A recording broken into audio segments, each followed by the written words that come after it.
I am Jim. I work for Scanning Pens, but today I wanted to bring together to everyone here a really interesting topic. So what I'm going to do is pass you over to our two speakers today, and we're going to have firstly a introduction from Nick Lake from the JCQ.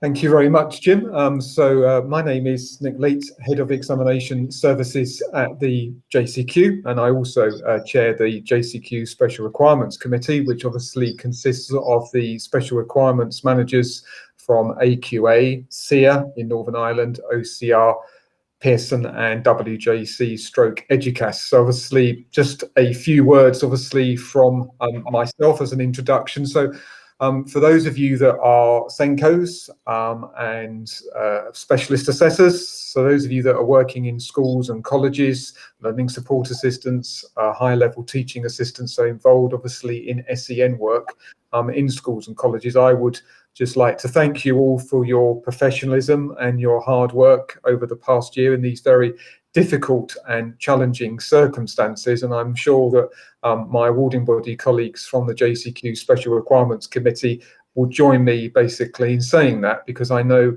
that a large number of centres did actually sort of submit orders for modified papers in a timely manner, even though of course examinations haven't obviously now been cancelled. And just a reminder that exams this summer have been cancelled, because I have received obviously emails from some centres where I think that they talk about examinations. So of course there are no obviously examinations obviously this summer for GCSE, AS and A-level examinations, and obviously Ofqual and very shortly the JCQ member awarding bodies obviously will be publishing obviously guidance obviously in relation to the assessment arrangements this summer. But I just, as I say, wanted to pay tribute to those of you working in schools and colleges who have obviously diligently been obviously processing online applications and obviously gathering the evidence to support those online applications where candidates need access arrangements and reasonable adjustments. So obviously, in terms of just a very few, obviously short words, because I have obviously had obviously emails from centres regarding obviously access arrangements for this summer, and obviously back in January, before obviously the Ofqual consultation was finalised, or I should say the Ofqual DFE consultation, the JCQ member awarding bodies advised SENCOs and assessors to continue to process online applications whilst obviously the assessment arrangements for this summer were subject to consultation. And obviously we shared that obviously with colleagues from Communicate Ed and Patos and Real Training, so that they could then obviously circulate that to their networks. And as I say, I have obviously been receiving throughout this term obviously emails from SENCOs and their equivalents in FE colleges obviously asking obviously about the position on access arrangements this summer. And of course, really, for those of you that are SENCOs and equivalents in FE colleges, then really sort of the bottom line obviously is to liaise with your teaching staff to determine obviously how they are going to be assessing candidates and how they're going to be determining candidates' grades and the range of evidence they may be using to determine those grades. And obviously, if based on the picture of need, based obviously on the candidate's normal way of working, and the method of assessments to be used, obviously, if access arrangements are necessary, then obviously an online application should be processed with the supporting evidence as per the JCQ regulations. Now, this year, obviously, we did extend the deadline from the 21st of February to the 31st of March. And obviously, I've certainly been saying in emails to centres, and last week I had a distance learning provider, obviously, who main focus is private candidates, and obviously I said to them, as I've been saying to other centres, that an online application may be processed after the 31st of March, provided obviously the candidate meets the published criteria and the full supporting evidence is in place. So if those of you feel that you can see the deadline is looming, and because of the disruption over the past year or so, people basically working remotely, possibly people who have been shielding, people who unfortunately may have caught COVID earlier on, And so, of course, it's derailed matters somewhat within a school or a college. And as I say, rest assured that you can process an online application after the 31st of March. But as I say, the key thing, obviously, for SENCOs obviously is to liaise with, obviously, your teaching colleagues to see, obviously, whether access arrangements will be required for those candidates with learning difficulties and disabilities, so that they can obviously access those assessments, that you remain compliant, obviously, with the Equality Act, and obviously a candidate isn't being disadvantaged in any way when sitting an assessment within their school or college. So I think that's probably enough from me. So it gives me great pleasure to introduce my very good friend, Sam, who is actually currently obviously in her palace on the southwest coast, on the Riviera, in her palace overlooking the sea. So I'm obviously graced by Sam's presence. Like I say, it does obviously give me the grace is a pleasure to introduce her. And it's obviously one of the downsides of COVID is that we haven't been able to present together. But I sincerely hope that obviously that when we do get some form of normality, that Sam and I will be reunited together in person. So obviously, before I hand over to Sam, I would just like to say, showing my age, but in the words of the 3 degrees, for the rest of you, take good care of yourselves. Thanks, Nick. And I can't wait for you to come and visit my palace.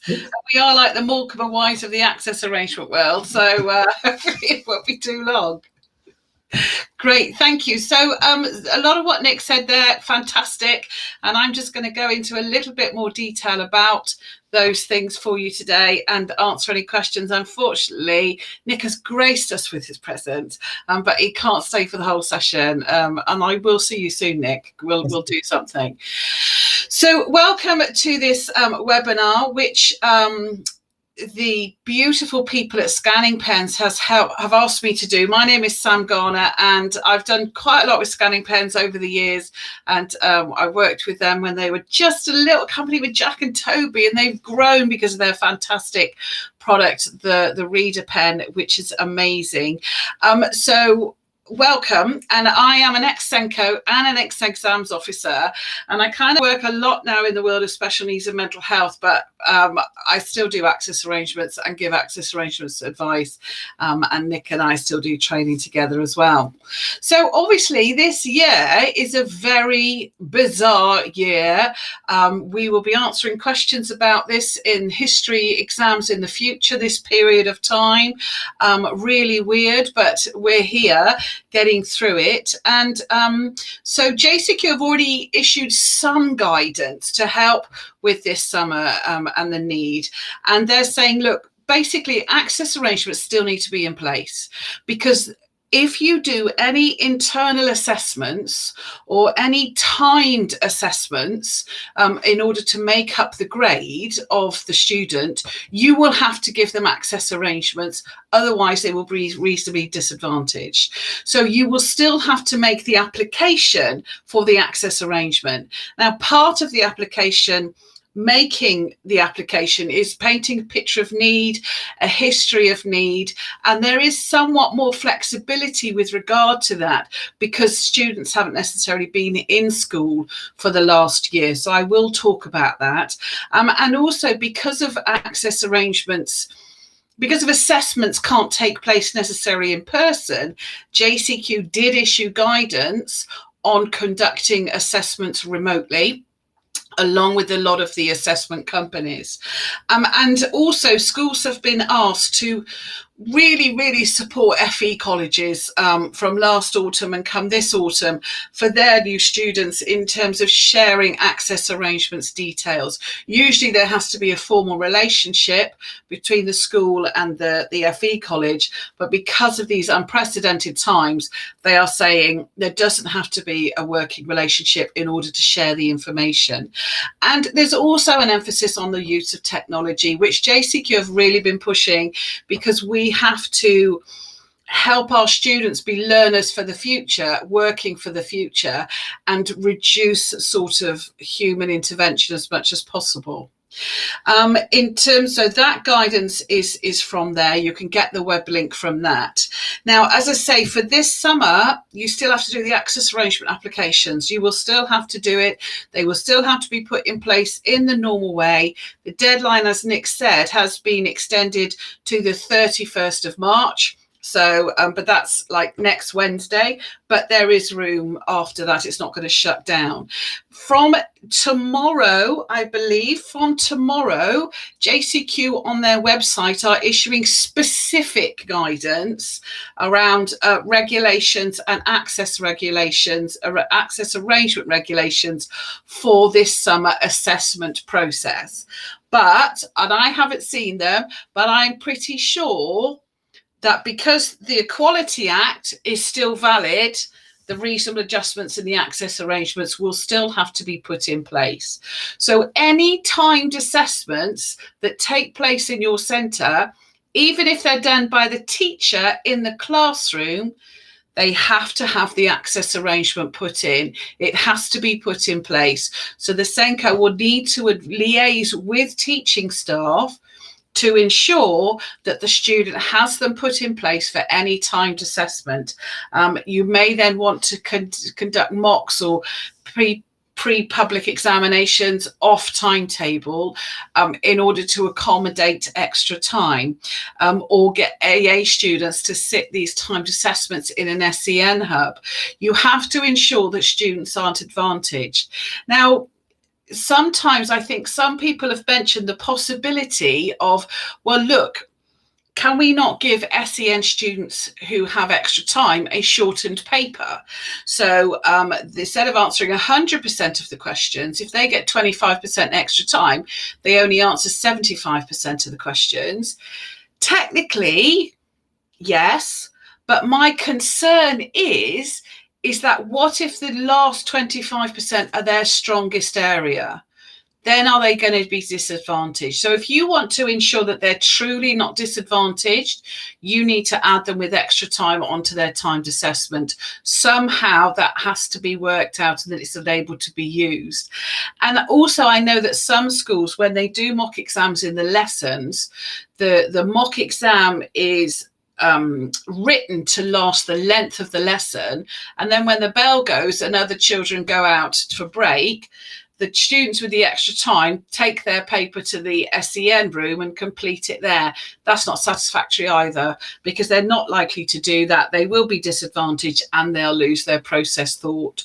So you have to work out whether the exam is less than the period of the time of the lesson, or whether everybody comes off timetable, or whether access arrangement students sit their papers in the exam in an SEN hub where the teachers liaise with them for that. So you have to ensure that whatever the assessment process is, any barriers or any disadvantages or disabilities are sort of cancelled out, that it is a level playing field.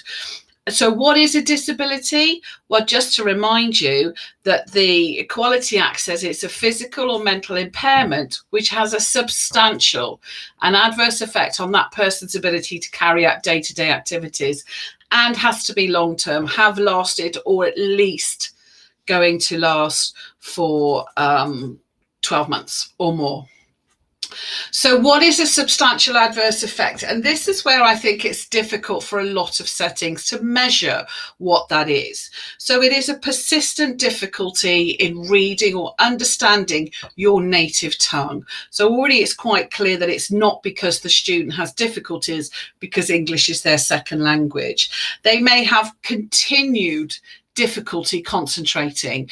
When I think of this, I always think of the dogs in the film Up, the ones with the collars, and whenever they see a squirrel, they're like lose attention.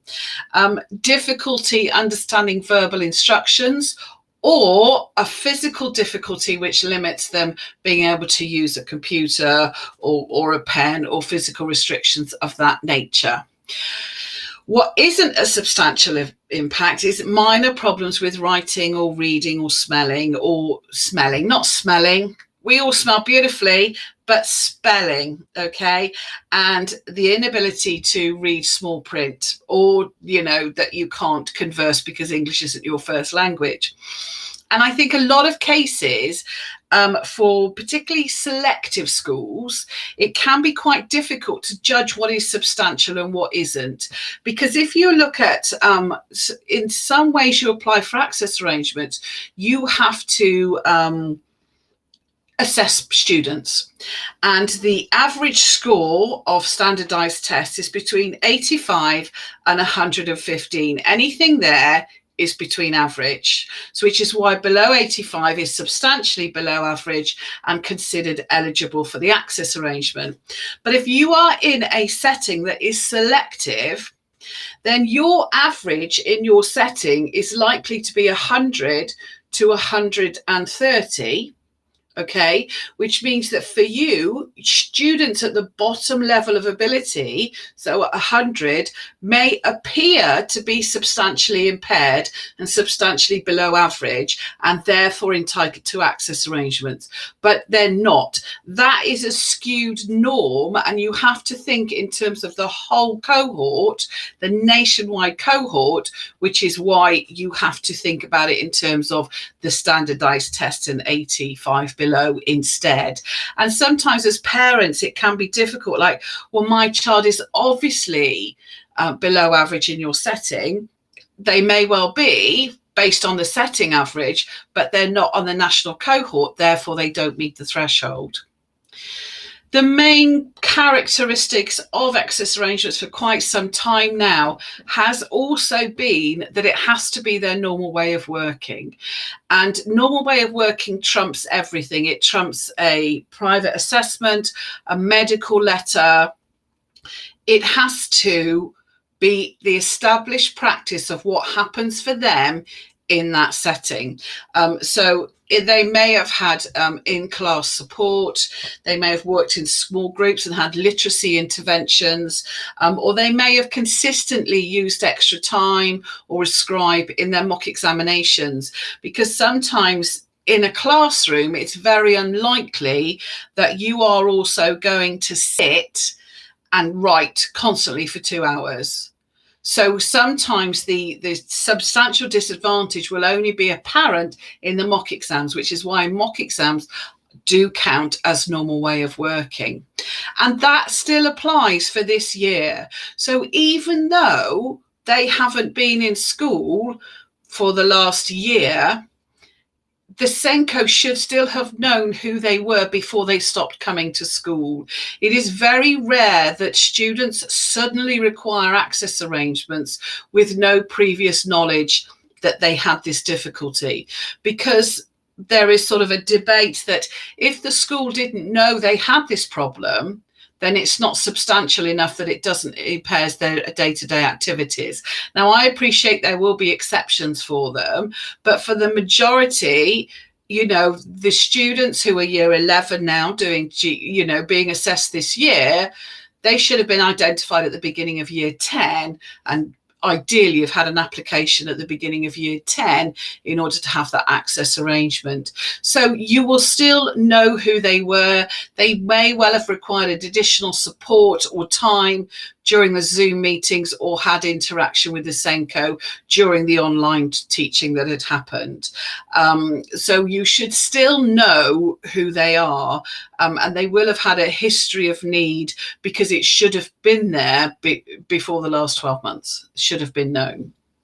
So the key principle again is that the history of need should be there. It doesn't just suddenly pop up. And I know this can happen for quite a lot of people, where they'll suddenly get a letter or a report from a medical professional or a private assessor saying they need access arrangements.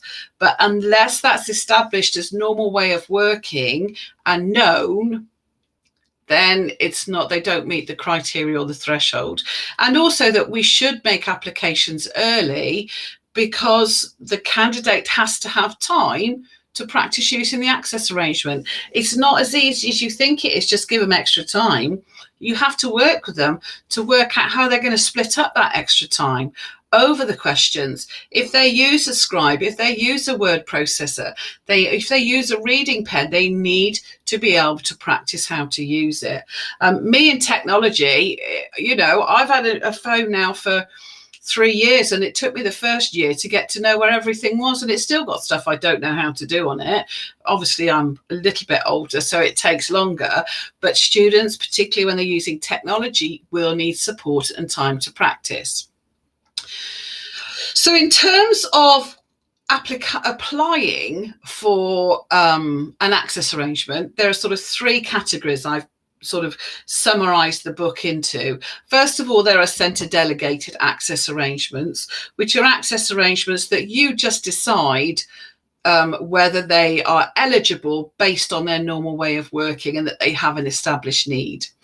Then you can apply online using Form 8, or you can apply online using a centre file note. So what is the difference in those two? Well, applying online using Form 8 is if you are going to assess. You are going to use some form of educational assessment with a standardised score. But for some students, you don't need to do an assessment. And for some students, an assessment won't measure what their need is. Okay, so for pupils, and this includes a lot of medical or official diagnosis, autism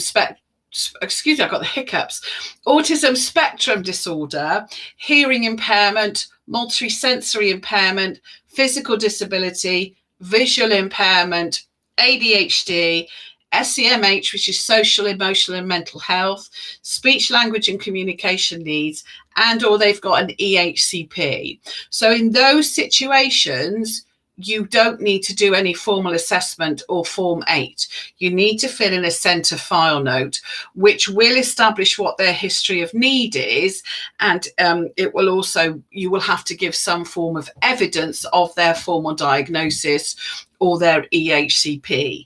Now, they don't advise guidelines as to how recent the diagnosis has to be, because the majority of those conditions are lifelong conditions.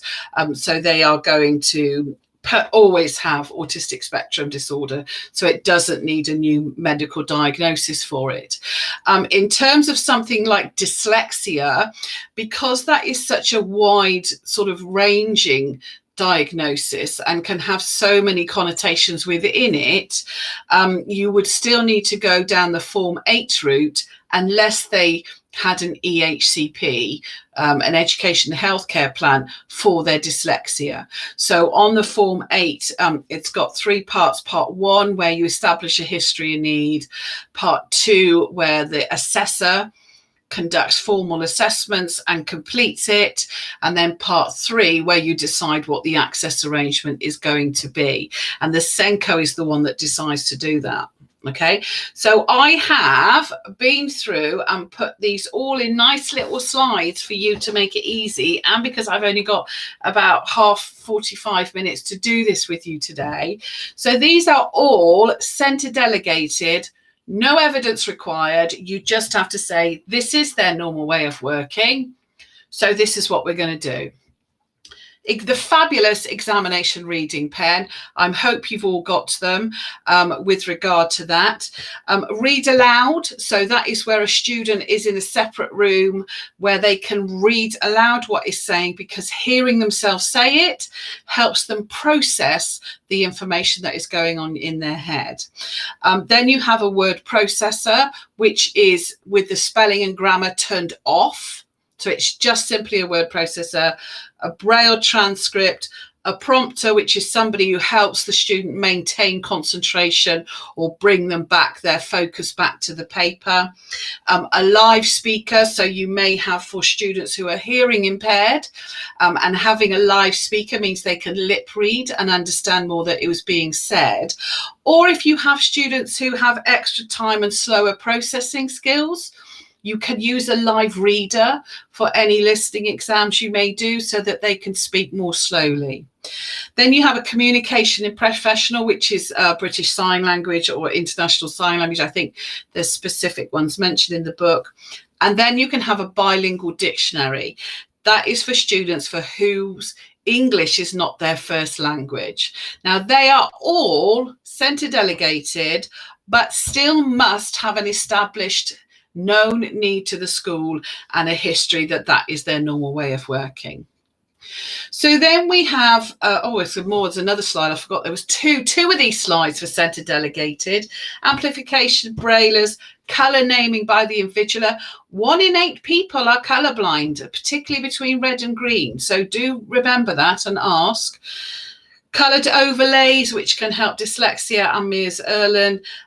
Examination on coloured or enlarged paper. Sometimes students like the paper photocopied onto particular coloured paper to help with their reading, but you also might want to, no, not for this year, that won't apply. So you can put the paper on reading, an OCR and separate invigilation within the centre, which can be a big issue for a lot of schools.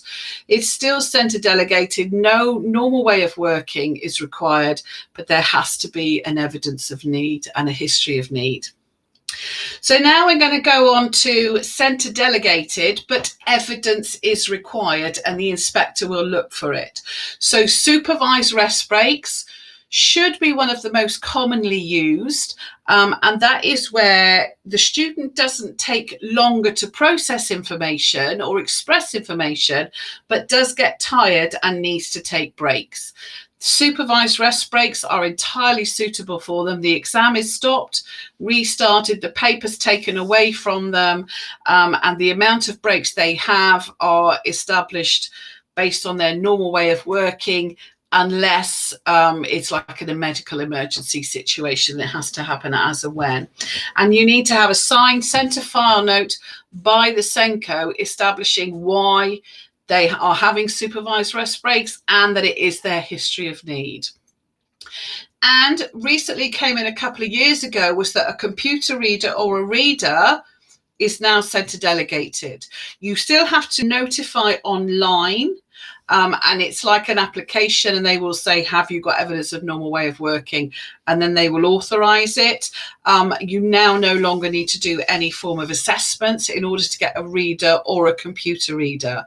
If you have a human reader, there is going to be a limited number of exams that they can be used in, because in exams where they're testing reading and particularly comprehension, what is the case is if you have a human reader, then they will put intonation and meaning into what they are saying and could give clues as to the meaning of the word. Computer readers and examination pens can be used in all exams because they don't give it any meaning, and they are very much robotic voices. And the examination reading pen can also read lots of different languages as well. So that is centre delegated evidence required. We then have ones that you have to apply online for, and this will be using Form 8 or your centre file note. So 25% and over extra time needs to be applied for online. And in terms of if you are inspected and you have applied for extra time, they will want to see a little bit of evidence as to why you have awarded extra time. So in your evidence file for your JCQ inspector should be your Form 8 or your centre file note, the data protection sheet signed, I'm not sure if it's still called that, but you know what I mean, the access arrangement online authorization, and then for extra time you need some form of evidence, either some mock papers or some comments from teachers as to that they use the extra time, and that can include teaching assistants as well. So for a scribe, that also has to be applied for online, and a scribe is either somebody who writes for the person. A scribe is a dictaphone or a speech to text software. I think Dragon software is one of the most commonly used with that one. And a scribe is also if you use a laptop with the spelling, punctuation and grammar switched on. Okay, so that also counts as a scribe and has to be applied for online. If you want a language modifier, used to be called an oral language modifier, this is for mainly deaf students who potentially have reduced vocabulary. A language modifier changes some of the carrier language, but there are such strict regulations regarding it. It is a very rare, so I'm not going to go into that massively right now. And you apply for it under other. Then if you want a practical assistant, so if you have somebody with a physical difficulty who cannot complete part of it, hold a ruler, or if they're doing textiles, there's certain things they can't do, or domestic science. I can't remember what the new name for domestic science is. It's something flashy in it, like food management, or I don't know. Anyway, cooking. If they need help for that, you would apply for a practical assistant, and you would apply online. And it would most likely be referred to the awarding body, who Nick's coming in. You coming in on that one, Nick? Also, very, very quickly, so I think the correct title now is Food Preparation and Nutrition. Thank you. I knew it was something like that. Thank you, Nick. I knew it would be like that. And so, yeah, so a practical assistant for food preparation. I've lost my track now. He makes me laugh so much.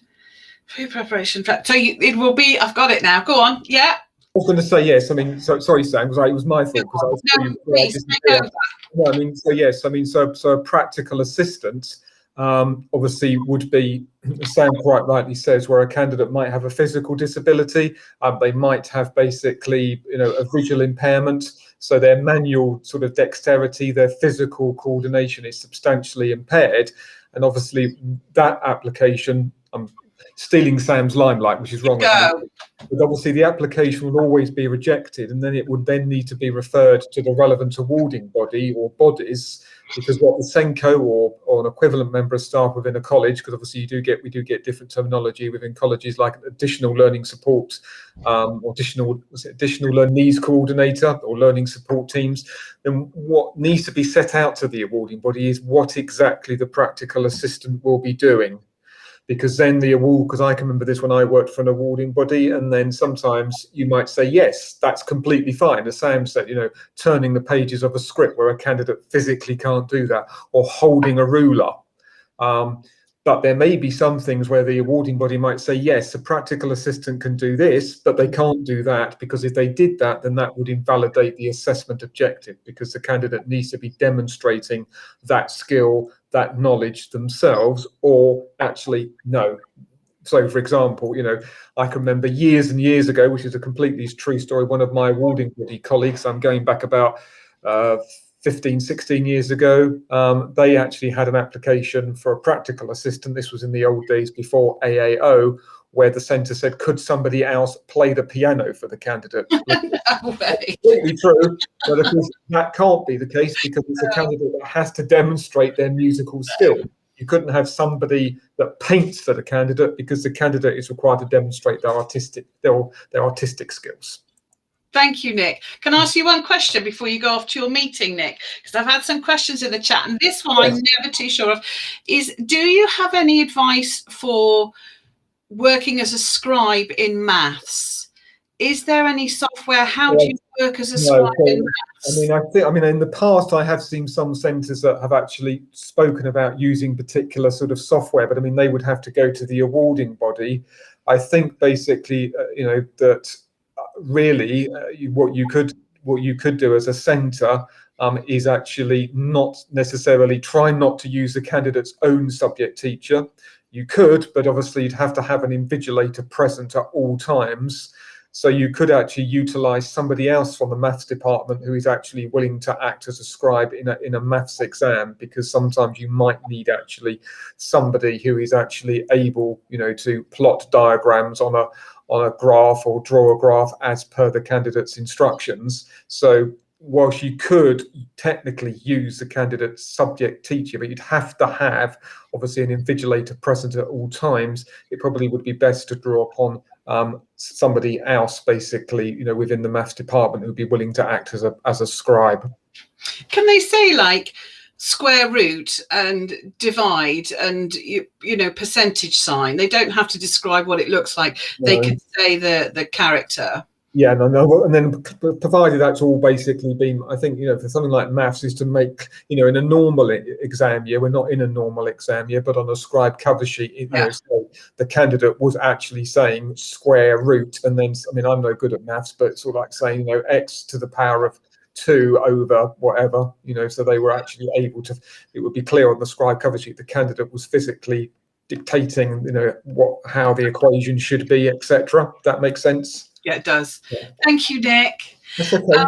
Okay, and so that's practical assistant, and then bilingual dictionary with extra time you need to apply for online. And remember, bilingual dictionary without extra time, that's fine for anybody whose first language is not English, but with extra time, then that needs to be applied for online. And there's a lot of rules that have to be adhered to, and the guidance is in the booklet, but it's not allowed for A-levels for a start. I was asked about somebody going to a GP and wanting extra time due to their recognised anxiety, and the GP writes a letter saying the person has said this and they agree. That's a very difficult situation. Nick's going to come in. Go on, Nick. Very quickly, yeah. I mean, obviously a GP letter couldn't be used to award 25% extra time unless, again, in a normal exam year, we were talking about, a temporary illness, a temporary injury. But I think basically, often, and I've had this, I'm sure Sam has had this, I mean, I've had it, in emails over the years where a consultant will say extra time. Now, a consultant will not know the difference between extra time and supervised rest breaks. So, I mean, where a candidate has a medical condition or a psychological condition, then basically what the SEN code needs to be doing is first looking at supervised rest breaks. So is basically supervised rest breaks, is that basically an appropriate and reasonable adjustment? And then basically, if basically the supervised rest break having been trialled is deemed not to be reasonable, not appropriate, not practicable, well, then the SENCO would then move on to looking at 25% extra time. But, but as I say, a letter from a GP alone, that, when you're talking about in a normal exam year, unless you had basically a candidate that suddenly had a temporary injury, say a hand injury or something, that basically you could see was basically impairing their processing skill, then basically where a candidate has a long-term disability, then you would want a letter, from a hospital consultant, a specialist who is giving a formal diagnosis. But in terms of sort of anxiety, mental health difficulties, then certainly in the first instance, the SENCO should be looking at supervised rest breaks, and possibly even, again, we're not in a normal exam year, but say perhaps, supervised rest breaks in terms of mental health difficulties, perhaps separate invigilation, perhaps a prompter, and in a particularly severe situation, sitting the examination at home, that might be more appropriate for the candidate rather than coming into a school, which they might find more threatening the moment they walk in and see lots and lots of people, etc. It's usually, unless they are on medication, which impairs their cognitive processing for anxiety, it's kind of unlikely that anxiety is suitable. And like Nick said, have somebody as a prompter who sits there and then takes a supervised rest break and calms them is probably a more thing. Rebecca says, thank you for that, Nick. Thank you. Okay, I will disappear now, Sam, but okay, so I'll speak to you soon. Yeah, look after yourselves. Bye-bye. Bye-bye. And so somebody said, when I mentioned page 41 with regard to a human reader, that means which exams a human reader is or isn't allowed to be used in. So that's that question. If a student has a one-to-one in an exam, for example, a TA, does an invigilator need to be present also? No, but they need to have a roving invigilator between all the individual rooms that are used. So then that's cracking on. Time is moving on, and I've lost my ability to click. There's also another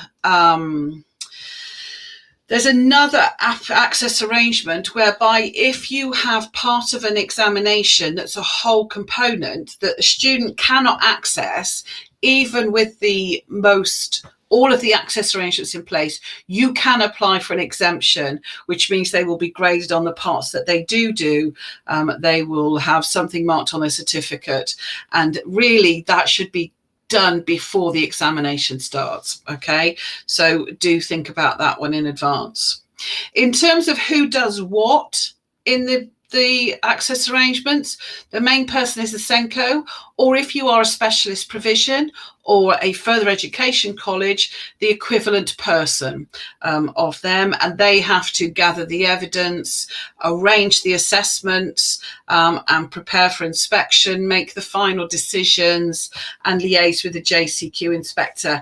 And I always advise SENCOs not to say not to use language that I've made the decision, but to use language instead, saying things like they don't meet the threshold criteria, or I applied and it said no, the computer said no. They don't meet the threshold criteria. This is not a personal interpretation that you are sort of doing with regard to that.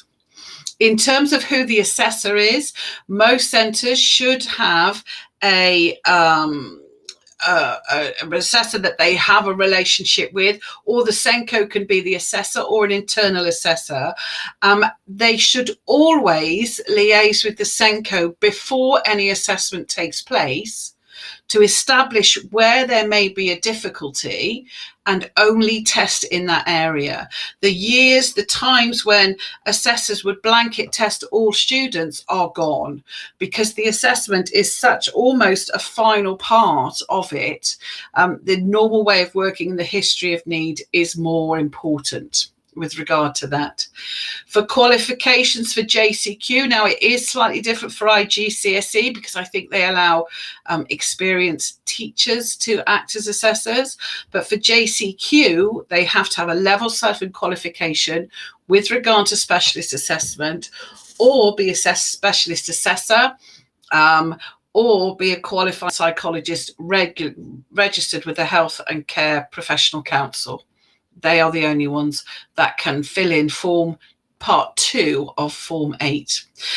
They must also have a thorough understanding of the JCQ regulations, which will be important when I talk about the next slide. Must know about the Equality Act. They can advise what the assessment will potentially show, what access arrangements they need, but they can't make the decision. Okay, that has to be the SENCO with regard to that. Now, a couple of things I said there are one of the reasons why it's very difficult to use private assessors. So JCQ are quite clear that you cannot award an access arrangement purely based on a private assessor's report that is sent to you by the parent. So because A, they should have contacted the school beforehand, and B, only assessing the area where the SENCO has said that there are difficulty. And the private assessor doesn't know what the normal way of working is. And it is a snapshot. This is why normal way of working is important, because I don't know about you guys, but I frequently say, if you assessed me and my ability on a Monday morning, I'd probably be in Mensa, and honestly NASA would be probably ringing up for me to come and help them build a spaceship. But if you assess me on a Friday afternoon when I'm very, very tired, I'd be conduct disorder, probably psychopath, oppositional defiance disorder, the lot. So this is why assessment is a snapshot. And so the report should be rejected. But you should think, actually, do we need to conduct an internal investigation? So what I advise a lot of schools to do in their access arrangements policy is to say, we do not accept private reports, but it will trigger an internal investigation for us to make our own decisions as to whether they meet the threshold criteria for that. The teaching staff have a lot more responsibility this summer, and I think it's going to be quite challenging for SENCOs and teaching staff to ensure that the access arrangements are put in place for any internal tests or exams that they set. I think that's going to be one of the biggest challenges this year, if I'm honest. And use technology. Please, please, please use technology. The reading pens are amazing, so easy to use. Use word processors, but again, only if there's a learning need. You can't award a processor just because the candidate prefers to type on it. We have to promote independence. We are disabling students if we don't. We are not just teaching them to pass exams, but we are teaching them to be successful in the rest of their life. And I think sometimes with technology, our own mindsets towards it can hinder it. Like if I can't do it, or if I can't understand it, then I'm not going to recommend for anybody else to use it. Technology may have some cost involved, but will always show a good return on investment.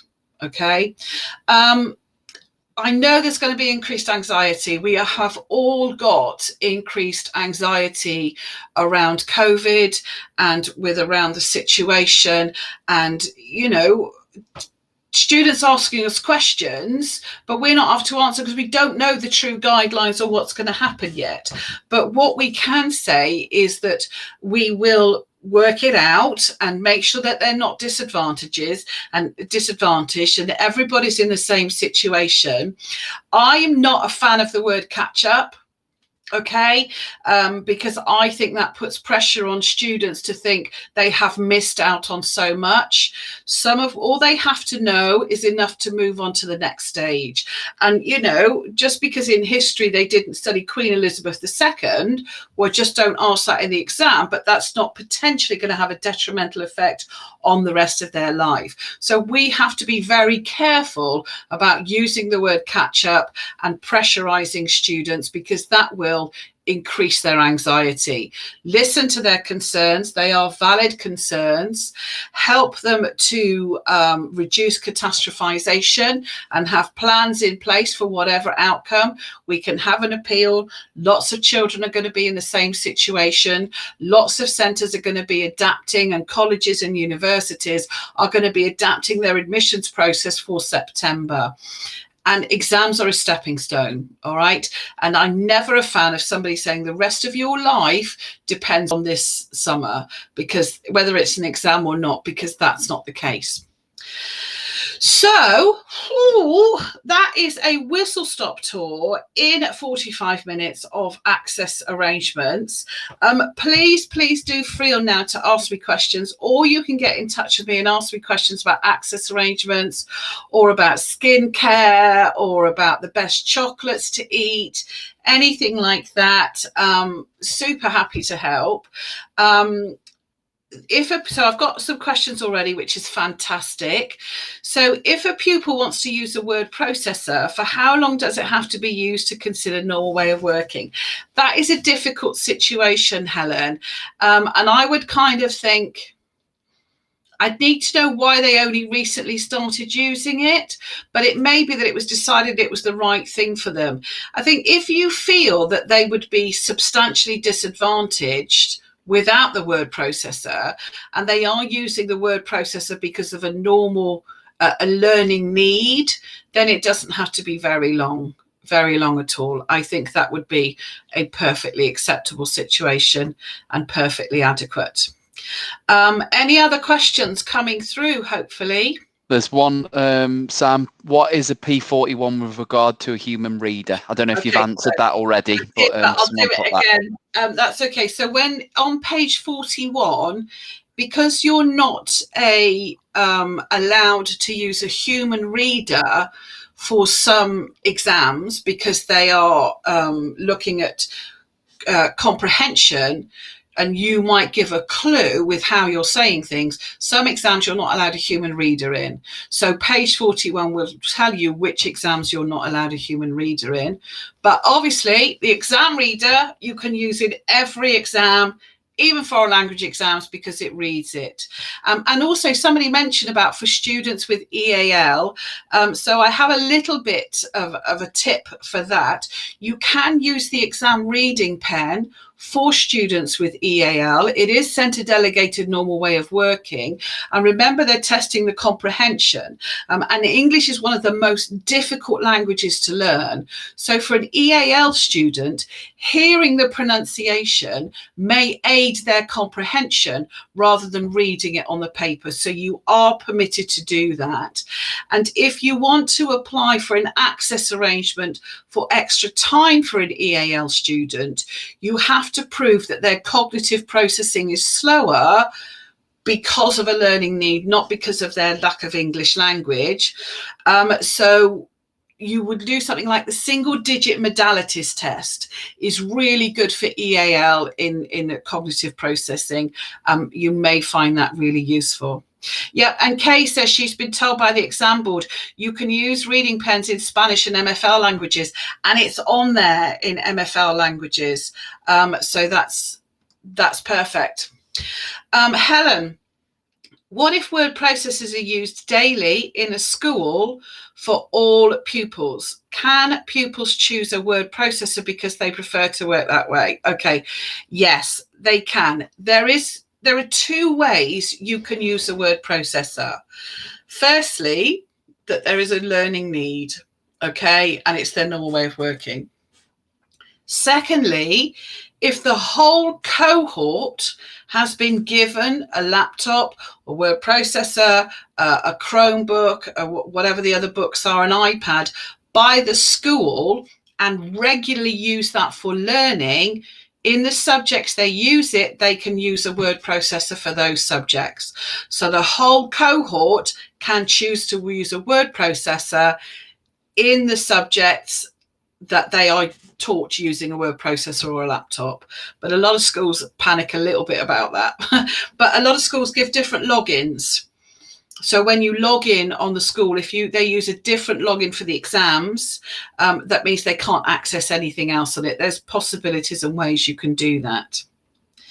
Rosemary asked if Read Aloud Microsoft can be used in exams. I don't know.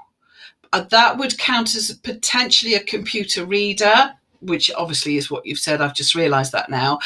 But it depends whether it needs access to the internet. I know some of them do. I know like Adobe Acrobat Reader doesn't, and some others don't.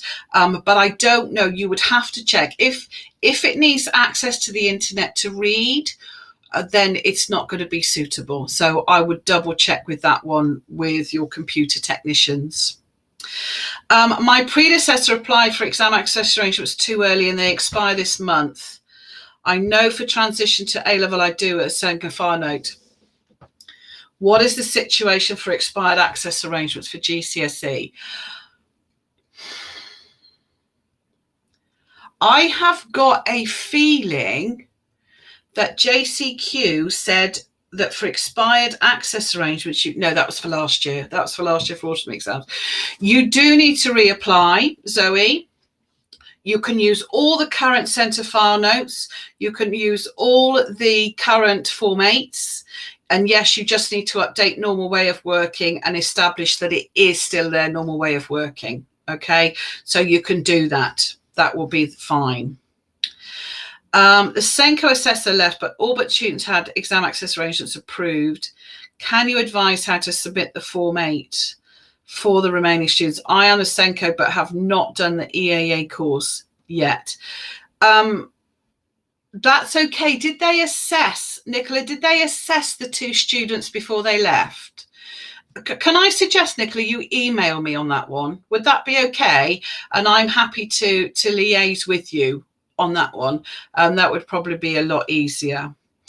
Helen says Microsoft needs internet access, then it's not going to be allowed to be used. It has to be a standalone piece of software. Claro doesn't need it. No, nor Claro, Adobe Reader. There are quite a few out there, some that you pay for, some that you don't. Joe, do you have any advice about Docs Plus? Not really, only that it is sold as a suitable piece of software. If a student needs a laptop and a screen reader, and instead of having 2 screens, Docs Plus splits the one screen. So you just use one unit and you've got the exam paper on one side, which it reads, and then the word processor element on the other side. Haven't personally used it, but I know a lot of centres do use it. Can you use Read Write Int as a computer reader? I believe you can use that. Louise is concerned that some centres still haven't had a specialist centre. New to centre, that's difficult. if we have a history of SEN and reasonable adjustments, normal way of working, can they be applied to for assessments for CAG, without JCQ approval? City and Guilds, is that? I'm not 100% for City and Guilds, Louise. I would give them a ring and explain your situations, because I know a lot of awarding bodies really don't want students to be penalised. So if you say professionally you would believe that they would be disadvantaged without it, I am sure they would be happy to help. Someone said it's centre assessed grades, Sam. That's what that meaning is, CAG. Yeah. They be applied. Okay, let me do that again. Oh no. If you're doing a centre assessed grade, it's the what's the different? Yeah, they've said CAG is this year, just this year, instead of GCSEs. If you're doing a timed assessment and you want to give them extra time, you still have to apply online, unfortunately. So you may need to want to think about supervised rest breaks or paying an assessor to come in. Is a human reader allowed in the English literature exam where assessment is on knowledge and understanding of text, not comprehension? Yes. You've upgraded your computer system, meaning permanently connected to the internet. Is there any way to get around this? Yes, your IT department should be able to give students logons, which are specifically for exams, that can be used specifically for exams, which means they cannot access anything or cannot turn spelling, punctuation and grammar on. So you need to get them on the case for that. We've been told by JTQ that we can use one that accesses the internet if we block all other access. Oh, fabulous. That's great. I wouldn't have known how to do that, so that's fantastic. A lot of people saying thank you. What is the last date to apply for access arrangements? This cohort is the 31st of March, but you can apply after that date, but they would prefer it before. It makes life easier. And listen, I don't know. I haven't heard anything about inspections this year. So I can't tell you if you're still going to be inspected or not. I don't know. I think, Jim, I've answered all the questions. Yeah. Which has been great. Thank you for challenging me and my COVID brain. Much appreciated. No problem at all. No, thank you for joining the webinar today. It's been really exciting. So everybody, just to let you know that there will be a recording available in the next day or two. So we'll get that out to all of you that have registered and all of you that have attended today. So you'll all get that recording.